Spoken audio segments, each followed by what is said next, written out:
when I'm reading this to you, instead of saying the name of my son or my ex, I'm saying my ex or my son. I'm not saying their names. Their names are where I mention my son or my ex. 20 ILS 505/5G10. According to the DCF Rules and Procedures, within 1 week of the beginning of an investigation, data fact checks or departmental law enforcement records are to be done. I have known my ex since she was 18, and I personally know that if a proper investigation was done, it would have been found. She frequented the hospital in Benton, Illinois, as well as the Marion Pain Center in Marion regularly in search of pain medicines. She has done so for quite some time. When her oldest boy was my son's age, she was drunk and wrecked a moving vehicle into a telephone pole in Benton, Illinois. She had to attend Alcoholics Anonymous for that case. Luckily, her son was not in the vehicle with her. 20 ILCS 505-5B. 20 ILCS 505-5B-1. 20 ILCS 505-5B-2. The former written investigation was supposed to begin after the first 2 weeks as well, when an indication of drugs or alcohol is present in an abused or neglected investigation. The investigator is required to have all adult household family members involved in the investigation complete a CFS-5 to determine if any of them need to be referred to a licensed substance abuse treatment provider for an AODA assessment. No, it must also be placed within the case file and the results of the screening entered into the SACWIS/CANTS Adult Substance Abuse Screening Summary. After having discussions with both my ex's second and third counselors, I have been made aware of the fact that both of these counselors believe that her oldest son actually stole her medication, a claim that my ex has made to them, yet not once has her son been convicted of this crime. Testified that he did or did not do it in court during the hearings. Even so, her public defender is able to bring it up in court, and the DCFS has actually taken it as a serious consideration.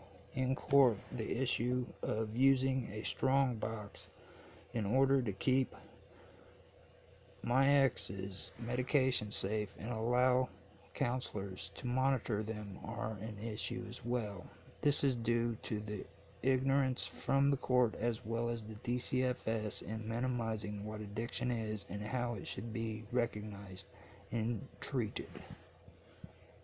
If a CFS-5 was filed, these issues would have easily been resolved, leading me to the conclusion that either the screening was not done or it is merely being overlooked. After a CFS-5 is completed and it is determined that there is a potential alcohol or drug problem, a CFS-7, CFS-9, and CFS-11 can be also added. The CFS-7 would be consent for disclosure, and then after that a good treatment program would be available to handle the issue concerning alcohol and drugs. The CFS-9 is also an excellent one-year program. CFS-11 is a checklist that DCFS can use to monitor my ex's progress in her program. Programs would also be available such as AODA treatment and intact family services through DCFS procedure 302,388. This in turn would ensure accountability, a relapse prevention plan, lead investigation from law enforcement, regular drug tests and assessments, family support and education for family members with concern to enabling would also be available too. This is an issue that has been a problem with my ex, her parents, and her son for quite some time. This would also clear up the issue of my ex's claims that her son has been stealing her medication. I have also become aware of the fact that my ex refuses to cooperate. A court order can be put in order to encourage her to take this option more serious. This is a very good option too, considering that after 2 years of still being in the court systems, DCFS counselors have determined that she is still in denial about her addiction and refuses to cooperate.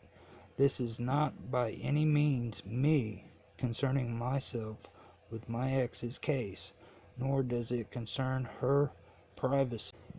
It is me point blank indicating the DCFS instead, declaring their incompetence in these matters and their unwillingness to look for a potential solution to this problem, which is treatment and recovery explained clearly in their own rules and procedures, yet not followed. 20 ILCS 505-9A A5B 20 ILCS 505-6A. Looking over the DCFS rules and regulations, though, I can see plenty of inconsistencies. The initial investigation file has of yet been available to me, but off of what I do know so far, these are some of those inconsistencies. All through the process, I have been told that decisions are being made according to the welfare and well-being of my son. Yet, to date, nothing that has been done coincides with that, according to what I have been learning and what I know about the initial investigation. When the investigator began the investigation, the time frame for all of it, with a 30-day extension included, is 90 days. This investigation took almost a year if the date of the initial incident happened in February. Even if it happened in August, that would still be 6 months. Why did this investigation go beyond the allowed time frame given for any investigation, according to DCFS region statistics? Protective custody is usually more common in the southern region of Illinois. The Franklin County Police Department showed up at my ex's residence and found her intoxicated and incoherent. My son was there as well, and not once was the thought of taking him into protective custody for 48 hours an option, preventing the state or DCFS from giving my son a medical evaluation to determine if he was alright. 20 ILCS 505-5M. The investigator, when determining it was safe for my son to remain in the home, determined that the environment was safe. According to DCFS rules and procedures, when it is determined that the home is safe with no threat of harm or danger, a safety plan isn't used. If there are signs of danger or harm, then a safety plan is used. By making the determination that the environment was safe and still using a safety plan, the investigator automatically categorized the safety plan as other. Other classified safety plans have a higher rate of maltreatment recurrence. The statistics aren't good with maltreatment recurrence, but statistics are good with maltreatment recurrence ever. In most situations concerning in-home safety plans, it is usual that the perpetrator leaves the residence. So if my son's welfare and well-being was being considered, why did the investigator allow him to stay in the environment for over a year and a half?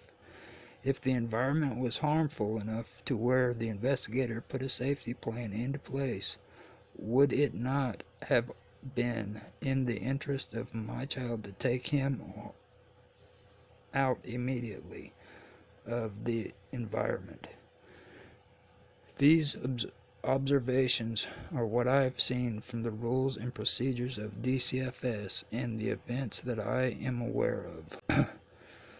My ex was never charged with any crime, taken into custody, placed into any drug court program, or in-house treatment program.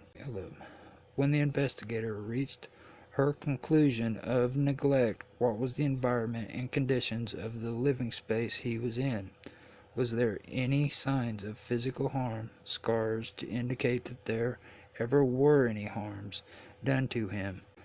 Did the investigator ever have assessments done on my son concerning his vulnerability, his developmental state according to his age?